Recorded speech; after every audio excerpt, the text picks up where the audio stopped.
Reason IAS में 2026 की monthly magazine आ चुकी है, तो हमने डाउनलोड भी कर ली होगी। तो मैं कहना चाहती हूँ कि जिस प्रकार हमने मैगजीन डाउनलोड करना तो बहुत आसान है, परंतु उससे ज़्यादा कठिन है उसे पढ़ना। यदि हम पढ़ भी लेते हैं एक बार पूरी मैगजीन, तो उससे भी ज़्यादा संभव लगता है हमें उसे रिकॉर्ड करना। तो चलिए इन्हीं कठिनाइयों को दूर करते हुए आज हम शुरू करने जा रहे हैं विजन IAS में 2026 मंथली मैगजीन का पहला पार्ट, जिसके अंतर्गत आज हम देखेंगे अपना पहला टॉपिक राज्य व्यवस्था एवं शासन, पॉलिटी एंड गवर्नेंस। और इसमें पहला टॉपिक दिया है संविधानवाद। डायरेक्ट मैगजीन इसलिए नहीं दिखा सकते, कॉपीराइट इत्यादि का इशू होता है। तो चलिए देखते हैं संविधानवाद क्या होता है, आखिर क्यों सुर्खियों में रहा। यदि हमें पता लगेगा सुर्खियों में क्यों रहा, देन उसके बाद हमें टॉपिक याद करना और ज़्यादा ईजी हो जाता है। तो सुर्खियों में संविधानवाद क्यों रहा, संविधानवाद क्या होता है, क्लासेस के साथ ये आपके जो कंसेप्ट हैं क्लियर होते चलेंगे। जिन्होंने अपनी पॉलिटी की क्लासेस नहीं की हैं, नो डोंट वरी, आप यहाँ से अपना बेसिक भी क्लियर कर सकते हैं। तो संविधानवाद क्या है, उससे पहले देखना चाहेंगे कि संविधानवाद चर्चा में क्यों रहा। संविधानवाद चर्चा में इसलिए रहा क्योंकि हाल ही में क्या हुआ है, हाल ही में न्यायपालिका की ओर से एक महत्वपूर्ण टिप्पणी सामने आई है। न्यायपालिका ने संविधानवाद के ऊपर कुछ टिप्पणी की, इसलिए टॉपिक सुर्खियों में रहा।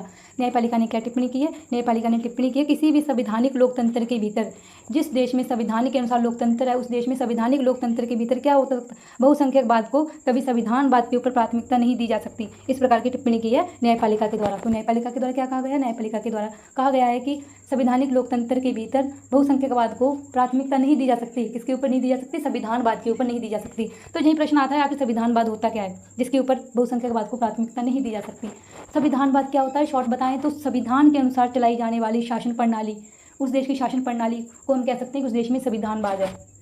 जैसे कि जहाँ उस देश में जहाँ पर नागरिकों के अधिकार सुरक्षित रहते हों, सरकार होती है सीमित सरकार हो, जहाँ पर जो सरकार होती है तानाशाही सरकार ना हो, भिन्न भिन्न जो शक्तियाँ हैं भिन्न भिन्न वर्गों को विभाजित की जाएँ, और वहाँ पर कानून का शासन स्थापित हो। यदि इस प्रकार की शासन व्यवस्था वहाँ पर है तो हम कहेंगे वहाँ पर संविधानवाद है, मतलब संविधान के अनुसार शासन चलाया जा रहा है। इसलिए टॉपिक सुर्खियों में, होप आप संविधानवाद को समझ चुके हैं। तो चलिए हम पढ़ते हैं आखिर संविधानवाद है क्या। संविधानवाद केवल एक किताब या लिखित दस्तावेज तक सीमित नहीं है। यह क्या है, बल्कि यह शासन का दर्शन है। शासन क्या होता है, जो हमारी कार्यपालिका, विधायपालिका या न्यायपालिका द्वारा व्यवस्था चलाई जाती है संविधान के अनुसार, बल्कि उसका एक दर्शन है। इसकी मुख्य विशेषताएं क्या होती हैं, किस प्रकार संविधानवाद की कौन कौन सी विशेषताएं होती हैं। तो जिस देश में संविधानवाद होगा उस पर ये विशेषताएं होंगी, जैसे कि अंकुश और सीमाएं। यह एक राजनीतिक दर्शन है जिसके तहत सरकार की शक्तियों पर कुछ निश्चित संवैधानिक सीमाएं लगाई जाती हैं। मतलब सरकार के ऊपर क्या होता है, कुछ सीमाएं लगी होती हैं ताकि राज्य निरंकुश ना हो सके। सत्ता का इस्तेमाल हमेशा संविधान के तहत नियमों में होना चाहिए, सरकार नियमों से इधर उधर ना हो। और इसकी क्या क्या विशेषताएं होती हैं, क्या क्या विशेषताएं होती है, होता है संस्थागत ढांचा। यह केवल औपचारिक दस्तावेज बात भर नहीं है, मतलब लिख दिया मात्र ऑफिशियल दस्तावेज नहीं है, बल्कि यह क्या है, ये राष्ट्र के बुनियादी सिद्धांतों, जो राष्ट्र के कुछ सिद्धांत होते हैं, नियमों, संस्थागत व्यवस्थाओं और प्रक्रियाओं का एक जीवंत समूह है। सामूहिक निर्णय, जैसे कि यह इस विचार पर आधारित है, जो संविधानवाद है किस विचार पर आधारित है, यह इस विचार पर आधारित है कि जो शासन है, शासन संचालन में एकमात्र संख्या बल के आधार पर फैसले ना लिए जाएं। जिधर ज़्यादा संख्या होगी, जिधर ज़्यादा वोटिंग होगी, उसके आधार पर फैसले ना लिए जाएं। क्योंकि हम सभी जानते हैं भारत अब लोकतंत्र से गणतंत्र की ओर अग्रसर हो रहा है। तो संविधानवाद इस बात पर निर्णय देता है कि बहुसंख्यक के आधार पर, जो संख्या बल के आधार पर, नंबर्स के आधार पर फैसले ना लिए जाए, बल्कि वहाँ पर क्या हो, अल्पसंख्यकों और जो अन्य वर्ग होते हैं उनका भी ध्यान रखा जाए। ऐसा ना हो जैसे कि भारत में हिंदुओं की आबादी अत्यधिक है, तो हिंदुओं के हितों को ध्यान में रखकर फैसले लेना संविधानवाद के विरुद्ध हो सकता है। इसमें हिंदू, मुस्लिम, सिख, ईसाई अल्पसंख्यकों का ध्यान रखा जाना चाहिए। यदि मात्र हिंदुओं के वर्ग पर फैसले लिए जाते तो इसी बात को लेकर उच्चतम न्यायालय द्वारा टिप्पणी की गई है कि मात्र बहुसंख्यक को आप ध्यान में नहीं दोगे, संविधान के ऊपर बहुसंख्यक नहीं है, सबसे ऊपर संविधानवाद है, उसके नीचे बहुसंख्यक इत्यादि बड़ा आते हैं। वैधता का सिद्धांत संबंधी हमारे संविधानवाद का मुख्य विशेषता है। इसमें संविधानवाद इस बात पर जोर देता है कि न्यायपालिका को जय रखना चाहिए, न्यायपालिका को देखना चाहिए कि संसद कुछ कानून बनाती है जिनसे नागरिकों के अधिकार का हनन होता है, तो उसे क्या करना चाहिए, तो उसे निष्कासित कर सकती है। उन मौलिक अधिकारों के विरुद्ध कानून नहीं होना चाहिए, न्यायपालिका को परखना चाहिए। तो संविधानवाद की विशेषताएं हमारी हुई कि सीमित शासन वाली सरकारों, जहाँ पर संस्थागत ढांचा, बुनियादी ढांचा क्या होती है, जीवन समूह प्रदान करती हैं। सामूहिक निर्णय को ध्यान में रखा जाए, ना कि संख्या बल को। उसी प्रकार वैधता का सिद्धांत सुप्रीम कोर्ट को चाहिए कि संसद के यदि कोई कानून बनाती है जो मौलिक अधिकारों के विरुद्ध पाए जाते हैं तो उन्हें निरस्त करना। नेक्स्ट देखते हैं संविधानवाद बनाम संविधान क्या होता है। अक्सर लोग इन्हें एक ही मान लेते हैं, लेकिन दोनों में अंतर है। संविधान क्या है, संविधान एक लिखित या अलिखित कानूनी दस्तावेज हो सकता है। जैसे कि किसी भी तानाशाही देश में संविधान हो सकता है, पाकिस्तान में संविधान है, म्यांमार में भी संविधान है, और रूस इत्यादि देशों में भी संविधान है। तो हम कह सकते हैं कि जिस देश में संविधान होगा वहाँ पर संविधानवाद भी होगा? नहीं, क्योंकि संविधान होना और संविधानवाद होना दोनों अलग बातें हैं। जरूरी नहीं है जिस देश में संविधान हो उस देश में संविधानवाद हो। संविधानवाद हो कहने का तात्पर्य कि उस देश में संविधान के अनुसार शासन चलता हो। जैसे कि आप रूस को ले सकते हो, रूस में संविधान के अनुसार शासन नहीं चलाया जाता। तो उसी प्रकार चीन में साम्यवादी दल की क्या है, प्रमुखता है, वो संविधान के अनुसार शासन नहीं चलाते, राष्ट्रपति सबसे ज़्यादा प्रमुख है वहाँ पर। तो जैसे तानाशाही देशों में भी संविधान हो सकता है, लेकिन संविधानवाद एक मूल्य है जो यह सुनिश्चित करता है कि जो शासन है लोकतांत्रिक, मर्यादित और जनता के अधिकारों की रक्षा करने वाला हो। यानी हर देश में जिसमें संविधान है वहाँ जरूरी नहीं संविधानवाद भी मौजूद हो। तो वहीं मेरा एक प्रश्न है कि जिस देश में अगर किसी देश में संविधान नहीं है तो उस देश में संविधानवाद भी नहीं हो सकता। यदि आपने लेक्चर को ध्यान से सुना तो आप इसका प्रश्न दे सकते हैं कि जरूरी नहीं है जिस देश में संविधान हो उस देश में ही संविधानवाद होगा। जैसे कि आप उदाहरण ले सकते हो अशोक का शासन व्यवस्था। अशोक के शासन व्यवस्था में संविधान नहीं था, परंतु फिर भी वहाँ पर जो शासन था वो नागरिक अधिकार प्रिय था, लोगों के अधिकार प्रिय था। जो राजा था वो नागरिकों के अधिकार की रक्षा करता था। इसलिए जरूरी नहीं है जिस देश में संविधान हो वहाँ पर संविधानवाद भी होगा। जब भी संविधानवाद होने के लिए संविधान होना अनिवार्य है। भारत में संविधानवाद को प्राथमिकता क्यों और कैसे मिलती है? यदि हम भारत के परिप्रेक्ष्य में देखें तो भारत में संविधानवाद की मौजूदगी को मजबूत करने वाले कई प्रमुख आधार हैं। भारत में संविधानवाद है, इसकी मौजूदगी है, इसके कुछ आधार हैं। जैसे कि भारत में कानून का शासन है। हमारे संविधान के अनुच्छेद 14 के तहत विधि के समक्ष समता और बिंदुओं के समान संरक्षण जो आर्टिकल दिया है वो संविधानवाद की गारंटी देता है। इससे अर्थ साफ होता है कि देश में कोई भी व्यक्ति चाहे कितना भी ताकतवर क्यों ना हो कानून के ऊपर नहीं है। कौन सा आर्टिकल? हमारे संविधान का आर्टिकल 14। वो कहता है कि कानून का शासन, कानून की नज़र में सभी समान है, चाहे आप राष्ट्रपति हो चाहे प्रधानमंत्री हो, कानून की नज़र में सभी व्यक्ति समान है। तो हम कह सकते हैं कि हाँ, हमारे देश में संविधानवाद है, सभी को, किसी को विशेषाधिकार नहीं है। इसी प्रकार जो न्यायिक समीक्षा की शक्ति होती है भारतीय संविधान के अनुच्छेद 13, अनुच्छेद 32 और अनुच्छेद 226 न्यायपालिका को शक्ति देते हैं कि यदि संसद या विधायिका कोई ऐसा कानून बनाती है जो संविधान की मूल भावना के खिलाफ हो तो जो न्यायालय है उसे असंवैधानिक घोषित कर सकता है। इसके आधार पर भी हम कह सकते हैं कि हाँ, भारत में संविधानवाद को प्राथमिकता दी गई है, क्योंकि यदि कोई संसद या विधायिका कानून बनाती है जो संविधान के मूल्य होते हैं उनके खिलाफ हो, जो नागरिकों के अधिकारों के खिलाफ हो, तो न्यायपालिका उसे असंवैधानिक घोषित कर सकता है। उसी प्रकार जो समावेशिता और सामाजिक न्याय हमारे संविधान के आर्टिकल 15, 16 और 46 के जरिए समाज के पिछड़े, शोषित और वंचित वर्गों के लिए विशेष प्रावधान किए गए हैं। 15 में आप सभी जानते हैं कि भेदभाव की मनाही है। उसी प्रकार 16 में आपको रोजगार के अवसर, 46 में देखा जाए तो अल्पसंख्यक शोषित वर्गों के लिए कुछ विशेष प्रावधान किए गए हैं। इससे स्पष्ट होता है कि हाँ, हमारे देश में केवल बहुसंख्यक को प्राथमिकता नहीं दी गई बल्कि संविधानवाद को प्राथमिकता दी गई है। ये जो आर्टिकल्स हैं, इन आर्टिकल्स के जरिए समाज के पिछड़े, शोषित, वंचित वर्गों के लिए विशेष प्रावधान किए गए हैं ताकि केवल संख्यात्मक बहुमत के बल पर ना हो, वास्तविक समानता के आधार पर समाज का निर्माण हो। मात्र संख्या के आधार पर समाज का निर्माण ना हो कि जहाँ पर ज़्यादा जनसंख्या हुई आप उनके आधार पर कानून बना सकते हो, दूसरे लोगों की अपेक्षा कर सकते हो। आप उनकी अपेक्षा नहीं कर सकते भारत में, क्योंकि भारत में संविधानवाद है। भारत में संविधानवाद है। कौन कौन से हमारे सामने परिणाम आते हैं? जैसे कानून, भारत में कानून का शासन है, भारत में न्यायिक समीक्षा की शक्ति दी गई। इसी प्रकार जो हमारी कुछ आर्टिकल्स हैं, आर्टिकल 15, 16, 46। इसके बाद देखिए तो अल्पसंख्यकों को अधिकार दिए गए हैं। अल्पसंख्यकों के अधिकार की सुरक्षा है, जैसे कि संविधान के अनुच्छेद 29 और 30 अल्पसंख्यकों को उनकी संस्कृति, उनकी भाषा, शैक्षणिक संस्थानों के संरक्षण को अधिकार देती हैं, जिससे बहुसंख्यक वर्ग के दबाव से उनकी रक्षा होती है। बहुसंख्यक उनको दबा नहीं सकते। हमारे संविधान के मौलिक अधिकार कुछ दिए गए हैं अल्पसंख्यकों को। उसके बाद देखिए शक्ति पृथक्करण का सिद्धांत संविधानवाद को बढ़ावा देता है, संविधानवाद को इंगित करता है भारत में। जैसे कि अनुच्छेद 50 डीपीएस भी आपने पढ़े होंगे, यदि नहीं पढ़े तो पढ़ सकते हैं। अनुच्छेद 50 के तहत कार्यपालिका को न्यायपालिका से अलग रखा गया है, जिसमें स्पष्ट रूप से कहा गया है कि कार्यपालिका का न्यायपालिका से पृथक्करण होगा, मतलब एक दूसरे के कार्य में हस्तक्षेप नहीं करेंगे, ताकि न्यायपालिका निष्पक्ष होकर काम कर सके, शासन में शक्तियों का संतुलन बना रहे, एक दूसरे के कार्यों पर नजर रख सके, कोई भी अपने क्षेत्र में तानाशाह ना हो। तो इसके आधार पर कह सकते हैं कि हाँ, भारत में संविधानवाद है। इससे जुड़े कुछ न्यायिक निर्णय देख लें जो आपके एग्जाम में पूछे जा सकते हैं, जो आपकी परीक्षा उत्तर लेखन के लिए सुप्रीम कोर्ट के ऐतिहासिक फैसले अत्यंत महत्वपूर्ण है। जैसे कि केशवानंद भारती बनाम केरल राज्य, 1973, जिसमें सर्वोच्च न्यायालय ने स्पष्ट किया था कि संसद के पास, इसमें सर्वोच्च न्यायालय ने कहा था जो संसद के पास अनुच्छेद 368 के तहत एक संविधान संशोधन करने की शक्ति है वो असीमित नहीं है।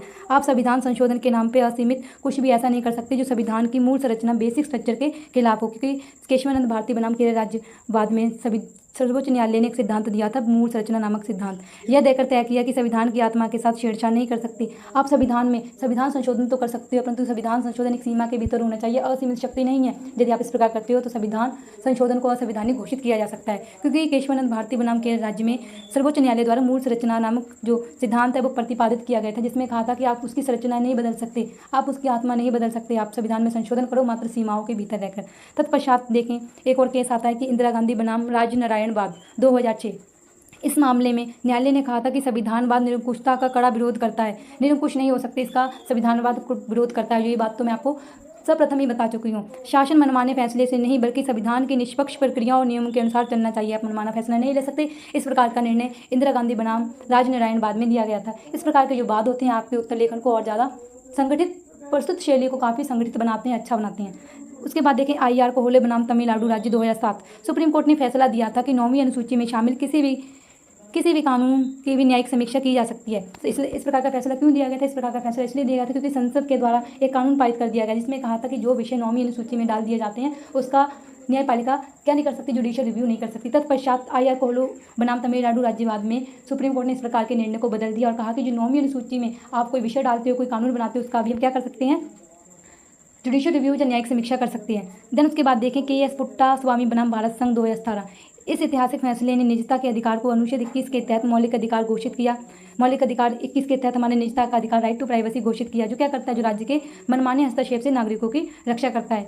उसके बाद देखिए नवतेज सिंह जौहर बनाम भारत संघ 2018। इस निर्णय के जरिए जो सामाजिक पूर्वाग्रह से ऊपर उठते हुए व्यक्तिगत स्वतंत्रता, समानता, मानवीय गरिमा के पक्ष में एक महत्वपूर्ण फैसला दिया गया था। जो सामाजिक पूर्वाग्रह होते हैं, सामाजिक पूर्वाग्रह कुछ भी हो सकते हैं, जैसे कि स्त्रियों की दिशा आप जान ही चुके हैं, जो जाति व्यवस्था है उससे उठकर सुप्रीम कोर्ट के द्वारा निर्णय दिया गया था कि व्यक्तिगत स्वतंत्रता, समानता और मानवीय गरिमा सबसे ज़्यादा महत्वपूर्ण है। इसमें उस पक्ष को काफ़ी मजबूत किया गया। नेक्स्ट हम देखते हैं जो भारतीय संविधान की प्रस्तावना है, जिसे हम प्रियम्बल कहते हैं, संविधानवाद की सबसे बड़ी झलक हमारी प्रस्तावना में मिलती है। क्योंकि इस प्रकार का प्रश्न आ सकता है आपके प्रीलिम्स में कि संविधानवाद की जो झलक है मात्र में कुछ मौलिक अधिकार या न्यायिक समीक्षा के अंतर्गत मिलती है, नहीं, प्रस्तावना में भी इसकी झलक मिलती है। जो क्या कहते हैं, जैसे कि जो न्याय, स्वतंत्रता, समानता, बंधुत्व के आदर्शों को समर्पित है। जय किसी भी कानून की व्याख्या करते समय हमें दिशा सूचक का काम करते हैं। जैसे कि सुप्रीम कोर्ट के द्वारा निर्णय भी दिया गया था कि हम प्रेमबल के आधार पर क्या कर सकते हैं, कोई न्यायिक निर्णय दे सकते हैं। इस प्रकार जो प्रस्तावना है उसमें भी संविधानवाद की झलक देखने को मिलती है।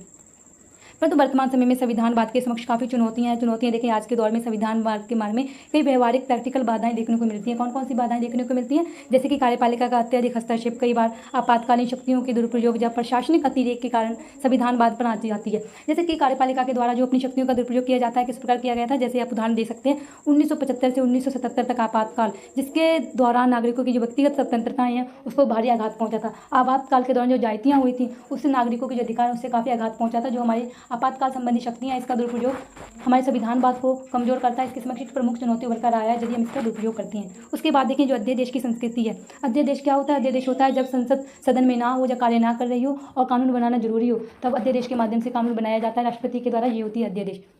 अध्यादेश की जो संस्कृति है वो भी संविधानवाद के समक्ष चुनौती है। जैसे कि संसद या विधानसभाओं को दरकिनार करके सीधे अध्यादेश के जरिए कानून बनाने की जो प्रवृत्ति है वो क्या है, लोकतांत्रिक परंपरा और संविधानवाद के लिए चिंता का विषय रही है। चिंता का विषय इसलिए रही है क्योंकि यदि आपने पढ़ा हो अध्यादेश के बारे में तो बिहार के द्वारा कितनी बार अध्यादेश का दुरुपयोग किया गया था। अध्यादेश के माध्यम से ना आपको कहीं कानून पारित करने की जरूरत है, ना कुछ, अध्यादेश बुलाया, कानून बना दिया। जी हाँ, कानून बना दिया। आप किसी भी कानून को यदि बनाना चाहते हो तो बनाते चलो, परंतु इसकी एक सीमा है कि आप फंडामेंटल राइट, संविधान संशोधन इत्यादि नहीं कर सकते। परंतु ये हमारे जो संविधानवाद है उसके समक्ष चुनौती बनी हुई है।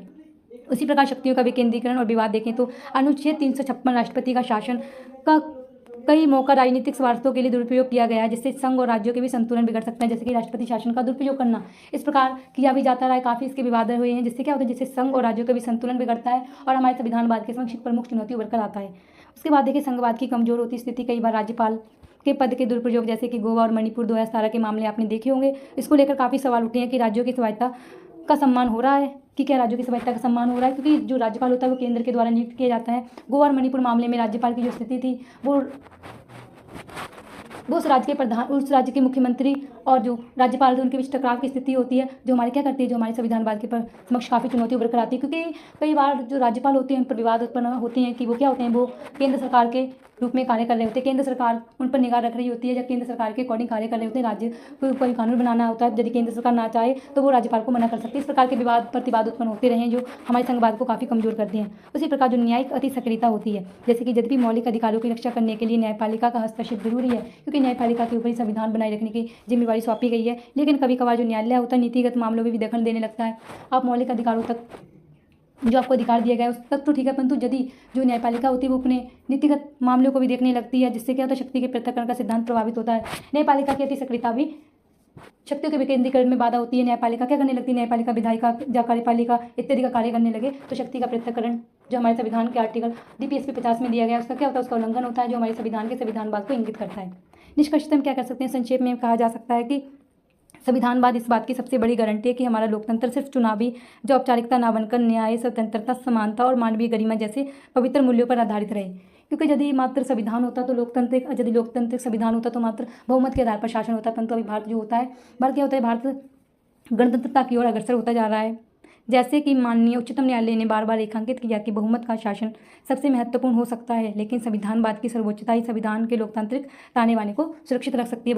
जो बहुमत का शासन होता है, जो बहुसंख्यकों के आधार पर आप उनके आधार पर निर्णय लेते हैं, वो हमारे संविधानवाद के समक्ष, हमारे देश के समक्ष, हमारे संविधान के समक्ष प्रमुख चुनौती है। इसलिए बहुमत का शासन तो महत्वपूर्ण है, परंतु उससे भी ज़्यादा महत्वपूर्ण है संविधान का शासन, संवैधानिक सर्वोच्चता। तो आपको ये प्रीलिम्स के लिए कुछ प्रश्न दिए गए हैं, यदि आपने लेक्चर ध्यान से देखा हो तो इजीली सॉल्व कर सकते हैं। प्रश्न है कि भारतीय संदर्भ में संविधानवाद की अवधारणा के संबंध में निम्नलिखित कथनों पर विचार कीजिए। कथन एक है कि संविधानवाद केवल एक लिखित दस्तावेज की उपस्थिति की मांग करता है, चाहे उस देश में शासन प्रणाली तानाशाही क्यों ना हो। कथन 2 है, जैसे सिद्धांत इस बात की गारंटी देता है कि सरकार की शक्तियों पर कुछ निश्चित संवैधानिक सीमाएं होनी चाहिए। कथन 3 है कि भारत में संविधानवाद का आधार केवल विधि का शासन है, इसमें न्यायपालिका की सक्रियता की कोई भूमिका नहीं है। कथन आप देख सकते हो, प्रश्न का आंसर आप कमेंट बॉक्स में रिप्लाई करके देना। नेक्स्ट क्वेश्चन है कि संविधानवाद और न्यायिक समीक्षा के अंतर संबंधों के संदर्भ में निम्नलिखित में कौन सा कथन सबसे उपयुक्त रूप से व्याख्यात करता है, मतलब सबसे उपयुक्त। भारत में बहुसंख्यकवाद पर संविधान को प्राथमिकता कैसे मिलती है। ऑप्शन ए है कि जब संसद को देश के सभी नागरिकों के लिए एक समान धार्मिक कानून बनाने की पूर्ण शक्ति देता है, या फिर ऑप्शन बी है जब न्यायपालिका को यह शक्ति देता है कि संसद द्वारा बनाए गए किसी भी ऐसे कानून को खारिज कर सके जो संविधान की मूल संरचना, जिसे हम बेसिक स्ट्रक्चर कहते हैं, के विरुद्ध हो, भले ही इसे भारी बहुमत से क्यों ना पारित किया गया हो। ऑप्शन सी है जो कार्यपालिका को यह अधिकार देता है कि वह आपातकाल के दौरान संसद की अनुमति के बिना किसी भी मौलिक अधिकार को हमेशा के लिए समाप्त कर सके। जो ऑप्शन डी है जो राज्य को छूट देता है कि सामाजिक न्याय के नाम पर किसी भी अल्पसंख्यक वर्ग के शैक्षणिक संस्थानों का अधिग्रहण कर सकता है। इन क्वेश्चंस के आंसर आप मुझे कमेंट बॉक्स में रिप्लाई करके बताना। यदि आपने लेक्चर को ध्यान से देखा हो तो इन प्रश्नों का उत्तर देना आपके लिए संभव है, अन्यथा असंभव है। नेक्स्ट देखते हैं जनहित याचिका की वीडियो। अच्छी लग रही है तो वीडियो को लाइक, चैनल को सब्सक्राइब अवश्य करें, दोस्तों के साथ शेयर करें ताकि इस क्लास का लाभ उठाया जा सके। यदि आपने लाइक शेयर सब्सक्राइब कर लिया, उसी एनर्जी के साथ देखते हैं अपना दूसरा टॉपिक जनहित याचिका, जिसे पब्लिक इंटरेस्ट लिटिगेशन कहते हैं। आखिर ये टॉपिक सुर्खियों में क्यों रहा? सुर्खियों में जो चर्चा में इसलिए रहा क्योंकि सुप्रीम कोर्ट ने, उच्चतम न्यायालय ने आपत्ति दर्शाई है कि जो जनहित याचिका है उसका दुरुपयोग बढ़ता जा रहा है। तो प्रश्न आता है कि जनहित याचिका क्या होती है। देखते हैं जनहित याचिका क्या होती है। जनहित याचिका होती है पब्लिक इंटरेस्ट लिटिगेशन, जिसे कहते हैं एक ऐसी कानूनी व्यवस्था है जिसके तहत क्या किया जा सकता है। ध्यान से सुनना क्योंकि प्रश्न इसी में से आएंगे। तो क्या है, एक ऐसी कानूनी व्यवस्था है जिसके जरिए समाज के बड़े हित और संरक्षण के लिए अदालत का दरवाजा खटखटाया जाता है। इसमें ज़रूरी नहीं है, इसमें याद रखना, इसमें ज़रूरी नहीं है कि पीड़ित व्यक्ति खुद कोर्ट जाए। समाज का कोई भी जागरूक नागरिक या सामाजिक संस्था, NGO पीड़ित वर्ग की ओर से याचिका दायर कर सकती है। तो जनहित याचिका क्या होती है? ज़रूरी नहीं है जो व्यक्ति पीड़ित होगा वही जाकर कोर्ट का दरवाजा खटखटाए। आप कोई अनजान, कोई तीसरा पक्ष जाकर कोर्ट का दरवाजा खटखटा सकता है। किसके लिए? किसी पीड़ित व्यक्ति के संरक्षण के लिए, उसको न्याय दिलाने के लिए। तो जनहित याचिका क्या है? कानूनी व्यवस्था है जिसके जरिए समाज के किसी बड़े हित या संरक्षण के लिए अदालत का दरवाजा खटखटाया जा सकता है। इसमें जरूरी नहीं है कि पीड़ित व्यक्ति खुद जाए और बताए कि हाँ मेरे साथ अपराध हुआ है। यदि आप देख रहे हैं कि बड़े वर्ग के साथ अन्याय हो रहा है तो आप जाकर सुप्रीम कोर्ट का दरवाजा खटखटा सकते हैं। इसे कहते हैं पब्लिक इंटरेस्ट लिटिगेशन, लोगों के हित में याचिकाएं डालना। इसमें कोई तीसरा पक्ष हो सकता है। ये किस नियम के विपरीत है? वैसे क्या होता है, जो जिसके साथ अन्याय होता है, जो पीड़ित होता है, वही जाकर न्यायालय का दरवाजा खटखटाता है, जिसे लोकर स्टैंडी नियम कहते हैं। जिससे बिल्कुल विपरीत है, इस नियम को शिथिल करता है। लोकर स्टैंडी में छूट कैसे देता है? सामान्यतः अदालती मामलों में वही व्यक्ति जा सकता है जिसके अधिकारों का हनन हुआ हो। यदि आपके अधिकारों का हनन हुआ तो आप ही न्यायालय जा सकते थे, मोस्टली ऐसा होता है। परंतु जो पब्लिक इंटरेस्ट लिटिगेशन है, इसके तहत जरूरी नहीं आप जाएँ, आपकी तरफ से कोई तीसरा पक्ष, मैं भी जा सकती हूँ यदि मैंने आपके साथ अन्याय होता हुआ देखा हो, यदि बड़े वर्ग के साथ देखा हो। लेकिन पब्लिक इंटरेस्ट लिटिगेशन में लोकस स्टैंडी के नियम को शिथिल किया गया ताकि गरीब और असहाय को न्याय मिल सके, क्योंकि गरीब व्यक्ति न्यायालय नहीं जा सकता था, उसे न्याय मिलना शायद कितनी कानूनी जटिल प्रक्रियाएं होती हैं, इसके लिए वो न्याय नहीं जा सकता। यदि मुझे इसके बारे में जानकारी है तो मैं उसके जरिए मैं जा सकती हूँ, मैं कह सकती हूँ कि हाँ इस व्यक्ति के साथ अन्याय हुआ है, पब्लिक इंटरेस्ट लिटिगेशन रिट डाल सकती हूँ। ऐतिहासिक पृष्ठभूमि देखें तो इसकी शुरुआत सबसे पहले कहाँ हुई थी? इसकी शुरुआत सबसे पहले 1960 के दशक में USA में हुई थी। भारत में कब से आई? भारत में PIL को लाने का श्रेय है जो न्यायमूर्ति VR कृष्ण अय्यर और न्यायमूर्ति PN भगवती जी को जाता है, जिन्होंने 1980 के दशक में इसकी शुरुआत की थी, इसकी नींव रखी थी। भारत में भी इसकी शुरुआत हुई थी 1980 के दशक में, सर्वप्रथम अमेरिका में इसकी शुरुआत हुई थी। इनसे प्रेरित होकर भारत में न्यायमूर्ति BR कृष्ण अय्यर और न्यायमूर्ति PN भगवती जी ने भी पब्लिक इंटरेस्ट लिटिगेशन की नींव भारत में रखी। कितने प्रकार की आप रिटें डाल सकते हो? पब्लिक इंटरेस्ट लिटिगेशन के प्रकार देखें, टाइप्स देखें तो प्रतिनिधिक सामाजिक कार्यवाही, इसका उद्देश्य होता है यदि आपने पब्लिक इंटरेस्ट लिटिगेशन के तहत रिट डाली है, याचिका दायर की है, इसका उद्देश्य क्या होता है? यदि आपने ये वाली याचिका दायर की है, याचिका का नाम क्या है? प्रतिनिधिक सामाजिक कार्यवाही। इसका उद्देश्य है कि किसी अहस्तांतरित या शोषित वर्ग को न्याय दिलाना। दूसरी टाइप होती है कि नागरिक सामाजिक कार्यवाही। इसमें समाज के व्यापक वर्ग को प्रभावित करने वाले मुद्दे जैसे कि पर्यावरण, भ्रष्टाचार के खिलाफ दायर की जाती है।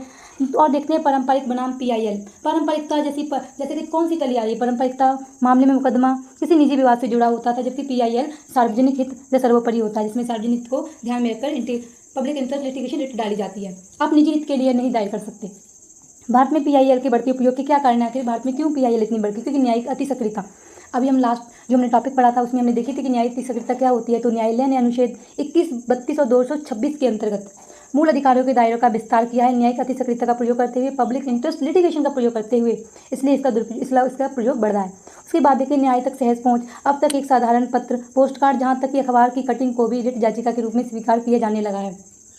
पोस्ट कार्ड डाल सकते हो, अखबार की कोई कटिंग, उसके आधार पर भी याचिका दायर की जा सकती है। सामाजिक आर्थिक बाधाओं का हनन। PIL ने जो महंगी, लंबी और जटिल न्यायिक प्रक्रिया से गरीबों को राहत दिलाई है, तो गरीबों के लिए तो काफ़ी अच्छी है, परंतु यदि इसका दुरुपयोग ना हो। दुरुपयोग तो प्रत्येक चीज़ का होता है। तत्पश्चात देखिए प्रगतिशील सामाजिक विधानों का निर्माण, जैसे कि बंधुआ मजदूरों, न्यूनतम मजदूरी और पर्यावरण संरक्षण से जुड़े कानूनों को लागू कराने में PIL ने महत्वपूर्ण भूमिका निभाई है। ये क्या है? ये PIL के कुछ महत्वपूर्ण, कुछ लाभकारी परिणाम हमारे सामने उभर कर आती हैं। PIL से जुड़ी कुछ समस्याएं, दुरुपयोग से जुड़ी कुछ समस्याएं हो सकती हैं, जैसे कि निजी हित साधना। कई बार लोग क्या करते हैं, लोग या कंपनी अपने व्यक्तिगत या व्यावसायिक रंजिश निकालने के लिए PIL का दुरुपयोग करते हैं। उदाहरण के लिए हम ले सकते हैं क्षेत्रीय प्रदूषण मुक्त संघर्ष समिति बनाम उत्तर प्रदेश राज्य 1990 के मामले में कोर्ट ने माना कि जो समिति का उद्देश्य स्वच्छ पर्यावरण नहीं बल्कि आपसी रंजिश निकालना था। उन्होंने आपसी रंजिश निकालने के बहाने से PIL डाल दी वातावरण को लेकर। तब न्यायालय ने स्पष्ट रूप से बताया कि इनका जो मुख्य मोटिव था वो स्वच्छ वातावरण नहीं था, बल्कि इनकी आपसी रंजिश थी, वो निकालना था। नेक्स्ट देखते हैं अदालतों पर काफ़ी बोझ बढ़ चुका है, जैसे कि वर्तमान में हज़ारों लंबित मामलों के बीच, हज़ारों क्या करोड़ों लंबित मामले हैं, उसके बीच PIL के कारण जो न्यायपालिका पर काफ़ी बोझ बढ़ गया है। न्यायपालिका पर बोझ बढ़ गया है, परंतु भारत में न्यायपालिका पर बोझ बढ़ गया है, न्यायाधीशों की संख्या नहीं बढ़ी है। ये क्या करता है? जो एक तरह का कॉन्ट्रास्ट उत्पन्न करता है कि न्यायपालिका पर बोझ है, न्यायाधीश है नहीं, और जो पब्लिक इंटरेस्ट लिटिगेशन है वो और क्या बोझ डाली, वैसे भी इतने मामले हैं। उसके बाद देखें एम्बश PIL क्या होती है? कुछ याचिकाएं जानबूझकर इस तरह दाखिल की जाती हैं, आपसे पूछा जा सकता है प्रीलिम्स में, कुछ याचिकाएं जानबूझकर इस तरह की दाखिल की जाती हैं कि अदालत तुरंत सख्त आदेश दे, जिसके बाद उस आदेश का गलत फायदा उठाया जा सके। कुछ इस प्रकार की याचिकाएं डाली जाती हैं। तो जिस चीज़ का हम यूज़ करते हैं उसका मिसयूज़ भी होता है, जैसे कि आप टेक्नोलॉजी को ले सकते हो। उसके बाद देखिए न्यायिक अतिक्रमण, जैसे कि कभी कभार अदालतें ऐसी नीतियां तय करने लगती हैं जो कार्यपालिका के अधिकार क्षेत्र में आती हैं, परंतु संविधानवाद के बिल्कुल खिलाफ हैं, जिससे शक्तियों के पृथक्करण के सिद्धांत को ठोस पहुंचती है। यदि आपने लास्ट लेक्चर ध्यान से देखा हो, लास्ट टॉपिक ध्यान से देखा हो, तो आप इस तथ्य को समझ चुके होंगे। UPSC के लिए अत्यंत महत्वपूर्ण कुछ लैंडमार्क जजमेंट्स देखें तो इसकी सीरीज भी चल रही है, हुसैन आरा खातून बनाम बिहार राज्य। इसमें क्या है? इसमें त्वरित न्याय और मुफ्त कानूनी सहायता को मौलिक अधिकार माना गया। उसके साथ ही SV गुप्ता बनाम भारत संघ, इसमें न्यायालय ने स्पष्ट किया था कि जो पर्याप्त हित रखने वाला कोई भी नागरिक सार्वजनिक या सामूहिक अधिकार के हनन के लिए PIL दायर कर सकता है। ये कुछ महत्वपूर्ण लैंडमार्क जजमेंट्स है PIL को लेकर, आपसे एग्जाम में प्रश्न पूछा जाता है। उसके बाद people union for democratic rights जिसमें बनाम भारत संघ, एशियाई खेलों के निर्माण कार्य में लगे मजदूरों के शोषण के खिलाफ PIL दायर की गई थी। इसमें MC मेहता बनाम भारत संघ, सभी जानते हैं कि पर्यावरण संरक्षण से जुड़ा एक ऐतिहासिक मामला है, जिसमें गंगा नदी में बिना उपचारित अपशिष्ट जल रोकने की रोक लगाई थी। स्वच्छ वातावरण का अधिकार आपको दिया गया था। उसके बाद महत्वपूर्ण जजमेंट देखें विशाखा बनाम राजस्थान राज्य 1997, इसमें कार्यस्थल पर महिलाओं की यौन उत्पीड़न रोकने के लिए ऐतिहासिक विशाखा गाइडलाइंस जारी की गई थी, जो आगे चलकर पॉक्सो एक्ट 2013 का आधार बनी। उसके बाद झारखंड राज्य बनाम शिव शंकर वर्मा, सर्वोच्च न्यायालय ने स्पष्ट किया था कि दुर्भावना से दायर की गई अगर PIL है तो उसके लिए आपको भारी जुर्माना लग सकता है। यदि आप क्या कर सकते हो, PIL का दुरुपयोग करते हो तो आपको जुर्माना लग सकता है। कौन से केस में कहा गया था? झारखंड राज्य बनाम शिव शंकर शर्मा में। तो आप समझ चुके होंगे PIL क्या होती है, कैसे दायर की जाती है और इसके सदुपयोग दुरुपयोग क्या हैं। परंतु PIL की पवित्रता बनाए रखने के लिए हमें कुछ उपाय करने चाहिए थे कि PIL का दुरुपयोग ना हो। हमें क्या उपाय करने चाहिए? हमें सत्यता का परीक्षण करना चाहिए, जैसे कि कोर्ट को शुरुआत में ही याचिका की विश्वसनीयता, जो याचिका डाली उसकी विश्वसनीयता, सामग्री की पूरी जांच करनी चाहिए, ताकि कोर्ट का भी समय वेस्ट ना हो।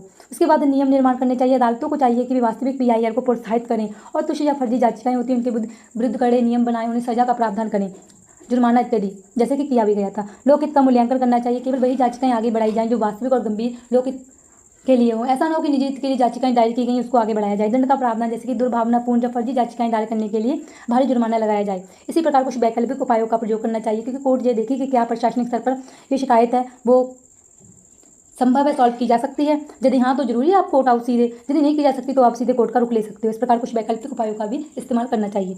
नेक्स्ट कुछ देखते हैं अतिरिक्त महत्वपूर्ण जानकारी PIL बनाम सुमोटो, जिसे स्वेच्छा संज्ञान कहते हैं। PIL क्या होती है? PIL जहाँ किसी बाहरी व्यक्ति या संस्था द्वारा दायर की जाती है, वहीं सुमोटो के मामले में अदालतें खुद अखबारों की खबरों या जनित मुद्दों के आधार पर बनाकर सुनवाई करती है। मतलब अदालतें स्वतः संज्ञान से, अदालतों को लगता है कि यदि यहाँ विशेष वर्ग का हनन हो रहा है तो अदालतें जरूरी नहीं कोई व्यक्ति जाकर PIL डाले, अदालतें सिर्फ खुद जाकर इस प्रकार की पहल कर सकती हैं न्याय को दिलाने के लिए। PIL की कुछ सीमाएं, जिसकी भारतीय संविधान के अनुच्छेद 13 के तहत न्यायिक समीक्षा की शक्ति, लेकिन जो नीतिगत मामले होते हैं, जो पॉलिसी मैटर में अदालतें अत्यधिक हस्तक्षेप करने लगी, अति सक्रियता जो अदालतों की है उसके तहत जो कार्यपालिका की जवाबदेही है वो नहीं रहती। इससे अदालतों को बचना चाहिए ताकि जो कार्यपालिका है उसकी जवाबदेही बनी रहे और शक्तियों के पृथक्करण सिद्धांत का भी पालन होता रहे। कुछ आपको प्रीलिम्स के लिए प्रश्न दिए गए, जैसे कि जनहित याचिका के संदर्भ में निम्नलिखित प्रश्नों पर विचार कीजिए। हमें क्या विचार करना है? हमें विचार करना है कि भारत के हित में जनित याचिका अवधारणा की शुरुआत 1950 के दशक में संविधान लागू होने के तुरंत बाद हो गई थी। हमारा दूसरा कथन दिया है कि PIL के तहत लोकस स्टैंडी के पारंपरिक नियम को शिथिल किया गया, यानी कि पीड़ित व्यक्ति के अलावा कोई अन्य जागरूक नागरिक भी अदालत में याचिका लगा सकता है। तीसरा कथन दिया है कि केवल सर्वोच्च न्यायालय अनुच्छेद 32 के तहत PIL की सुनवाई कर सकता है, उच्चतम न्यायालय को यह अधिकार प्राप्त नहीं है। आपका कौन सा कथन सही है, इसका उत्तर आप मुझे कमेंट बॉक्स में बताएंगे यदि आपने जो टॉपिक है, जो कंटेंट है उसको ध्यान से देखा हो। नेक्स्ट प्रश्न देखते हैं कि निम्नलिखित में कौन से मामले जनित याचिका के दुरुपयोग जन न्यायिक अतिशयता की सीमा के अंतर्गत आते हैं। आप देखना है लेक्चर तो प्लीज़ ध्यान से देखना, अन्यथा बीच में से भी जा सकते हो यदि इसका लाभ लेना चाहते हो तो हमारा कथन है कि व्यक्तिगत रंजिश या व्यावसायिक प्रतिस्पर्धा दिलाने के लिए PIL का प्रयोग करना, कार्यपालिका के नीतिगत मामलों या प्रशासनिक निर्णयों में अत्यधिक हस्तक्षेप करना, या समाज के सबसे शोषित और वंचित वर्गों के मौलिक अधिकारों की रक्षा करना। नीचे कोड का प्रयोग करते ही आप सही उत्तर चुनेंगे। नेक्स्ट हम देखते हैं पंचायत उन्नति सूचकांक 2.2 आखिर ये क्या है, हम लास्ट लेक्चर में देखेंगे, नेक्स्ट लेक्चर में देखेंगे पार्ट 1। आज के लिए इतना ही था। आज के लिए यदि वीडियो अच्छी लगी तो वीडियो को लाइक और जो नोटिफिकेशन के लिए प्रेस कौन सा आइकन होता है, हाँ बेल आइकन होता है, उसे प्रेस कर लेना ताकि आपको नेक्स्ट क्लास का नोटिफिकेशन मिलता है। सबसे पहले विजन IAS की मंथली मैगजीन स्टार्ट की गई है, तो समाप्त भी सबसे पहले की जाएगी। समाप्त कहने का तात्पर्य ऐसे नहीं कि यहाँ पढ़ दिया, आपको समझाया जाएगा। यदि आपको कोई डाउट है तो आप मुझे कमेंट बॉक्स में पूछ सकते हो। जब तक के लिए थैंक यू, धन्यवाद क्लास के साथ बने रहने के लिए।